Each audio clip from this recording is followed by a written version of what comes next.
Fact or fantasy, you decide. Bizarre stories trawled from the deep dark depths of the internet and narrated by me for your enjoyment. Supposedly true, these stories tell of frightening situations, supernatural encounters and paranormal oddities. We must ask though, is everyone so honest when recounting their story to an audience?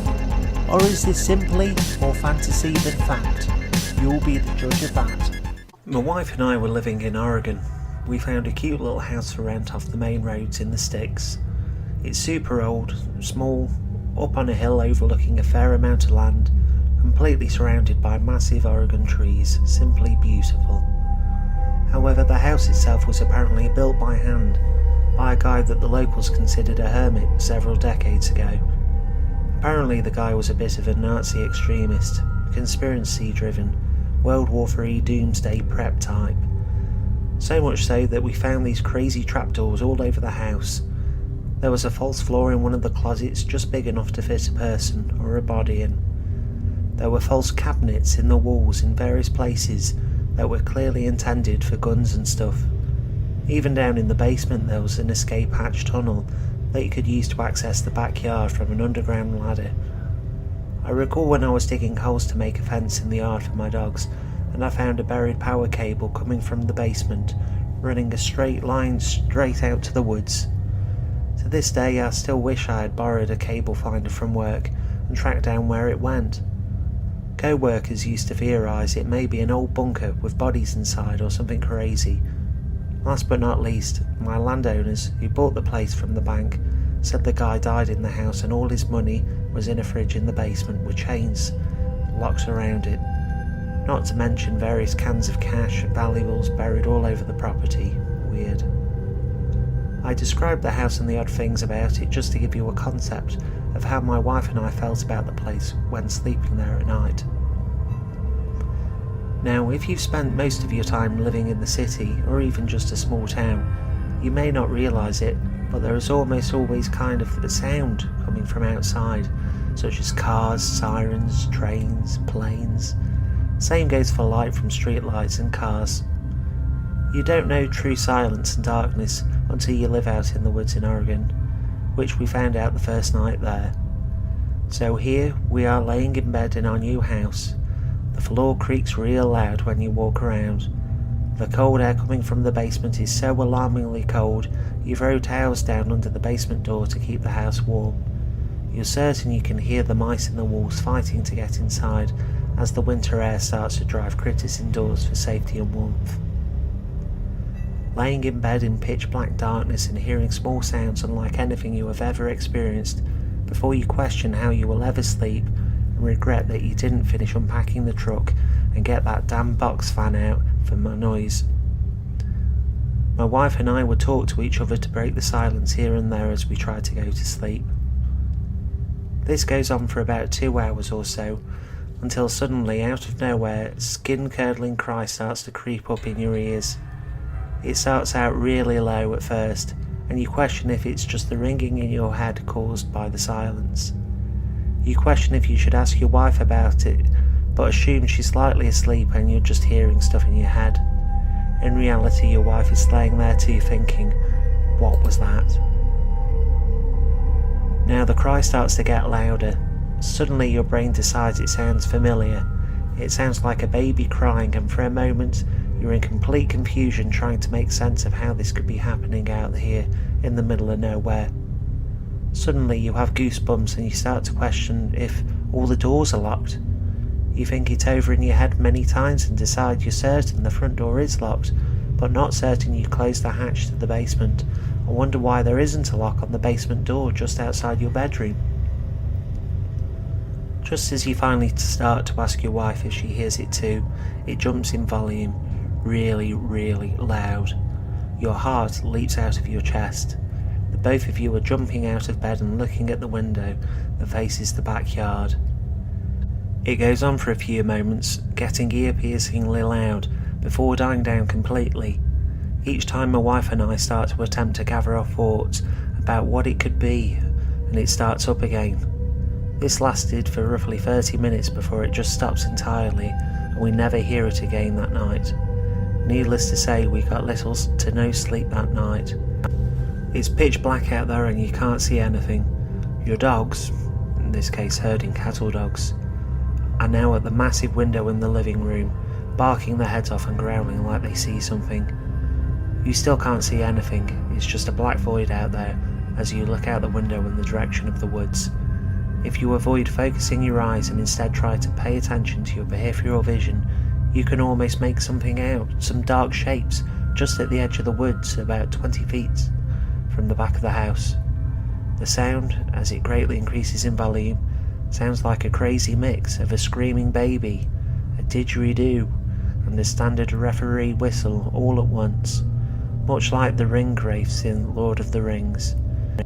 So about 10 years ago, I had just took over the lease of my friend's apartment as she couldn't afford it anymore. I had lived there for a few days but slept in the living room on the couch as I did not have a bed yet. I also had my cat living with me as well. It was a small apartment, no more than 500 square feet.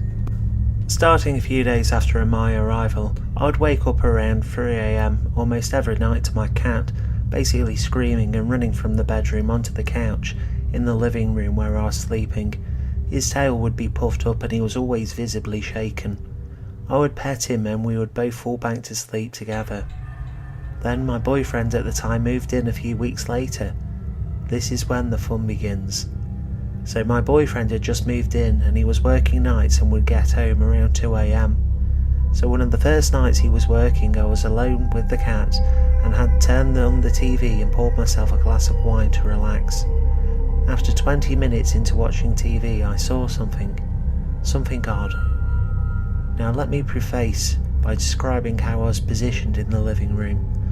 I'm on the couch facing the TV, back against the wall, with a small lamp on the kitchen counter to my left.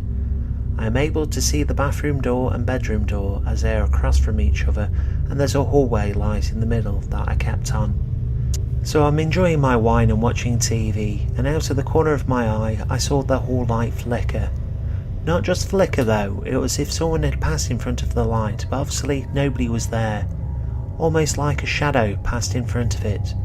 I was a little freaked out and also feeling very courageous, so I called out, "I know you're there, show yourself." And then I waited. I waited about 15 seconds and out of the corner of my eye I could see something standing in front of the light on the kitchen counter. It was shorter than I was, but it was a shadow. It had a human form, but I could not make out any of the features. Like I said, it was a shadow. You could put your hand through it like black fog. The ghost only showed itself for a few seconds before dissipating. I was stunned.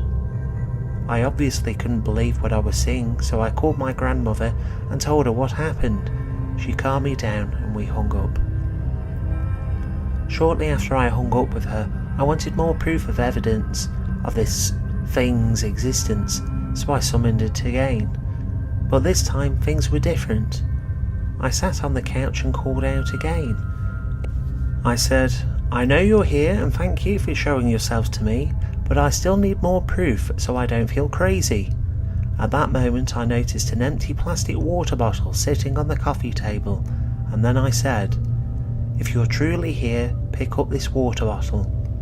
And not even before I finished my sentence, the water bottle levitated about 6 inches off the table and was shaking back and almost uncontrollably, and you could see steam being created from the little bit of water left in the bottom. I yelled, Okay, I know you're here, you can stop," and the bottle dropped, steam covering the inside. And just in that second, something pushed me. It was a hot energy and it went through me so hard and so fast, I fell back into the couch. I was mortified. I quickly called my grandmother again and told her what happened, and she gave me some old tips, like lighting some candles and saying a prayer. But my grandmother also could hear screams from my end of the line, and the service was cutting in and out. I was scared. I could feel this thing getting mad. Every candle I lit got blown out. My cat was upset and hissing. After the candles I lit kept blowing out, I decided I needed to leave. I grabbed my cat and left to my grandma's house down the road. I stayed there till my boyfriend got off work. We went back together and it seemed to have gone, but it wasn't. Later that week, strange things started happening. We finally started sleeping in the bedroom and the cat would sleep in there with us. Now, a detail you must know. The apartment was old and had so many layers of paint that when you shut the bedroom door, you would have to use all your body weight to get it back open because of the sticky paint layers. We would shut the door at night, laying there in bed next to each other and my cat next to my side. The door opened. Not a sound was made. My boyfriend and I just laid there, tightly holding hands, staring at the emptiness that opened the door. This happened every single night. Every night we would hear the dishes in the sink cracking against each other. You could hear children playing from the living room and what sounded like old-time radio playing. But that's not the scariest of things that happened. The scariest part of this whole ordeal was when I would be taking a nap. I worked weird hours, so took naps almost every day. Almost every time I would take a nap, I would be awoken in a panic to a female voice screaming in my ear. It just sounded like a banshee scream, right in my damn ear, but like it was in the distance though. It was hard to describe and jolting to say the least. This isn't the only paranormal experience, but it's the scariest and longest lasting one. It all ended when we moved out of there, thank goodness. Let me tell you all about the time I became a psychic. So, a little bit of backstory first. My father divorced my mother when I was 4 and has seen several other women since, all but one very nice people. He was seeing the woman who would eventually become my stepmother, who I adore, but she lived in a town over. When my half-brothers were staying with their mother, he would leave me alone in the house at first while he visited her. Me, being a 17-year-old high school senior with urges, didn't care that he left, and I would just chill and play games or whatever. The other bit of backstory is that about 2005, my dad nearly lost his leg to a flesh-eating disease. He managed to recover without amputation, but it still hurts and his ankle is permanently fused. Anyway, a few years later, on a Saturday night around 9, this was the situation. I was chilling out in my living room playing Xbox, and I was home alone. Dad had been gone for a few hours, and my brothers wouldn't be back until the next day, so I was pretty relaxed. However, at exactly 9 PM, I knew something was wrong. Deeply wrong. I had no idea what it was, and I had no idea where it came from, but I knew something was terribly wrong. Usually these feelings go away after a few seconds, like negative thoughts, but this wasn't going away. It was bad enough that I had to stop playing the game and go to my room inspecting things to see if something had fallen, something was broken. I didn't know what was wrong, so I figured that would be the reason. But nothing was there. Check the kitchen and the living room, nothing. Check all my electronics, nothing. But I'm not taking no for an answer. I know for a fact that something is wrong. So I start going to every room in the house, the backyard, everything. I'm starting to grow really paranoid at this point, and the feeling still hasn't gone away. That's when I get a call from my soon-to-be stepmother. Since it had snowed recently, the roads were icy, and Dad had slipped and broken his ankle on his bad leg. When I asked what had happened, she told me about 10 minutes after 9. Exactly 9. I've never been psychic or believed in psychic bonds, but something freaky happened that night that I've still never been able to explain. Maybe I have a deeper bond than I know. Well, fact or fantasy? You decide. Thanks for watching. Please subscribe as it really helps me out, and I'll be back with more soon.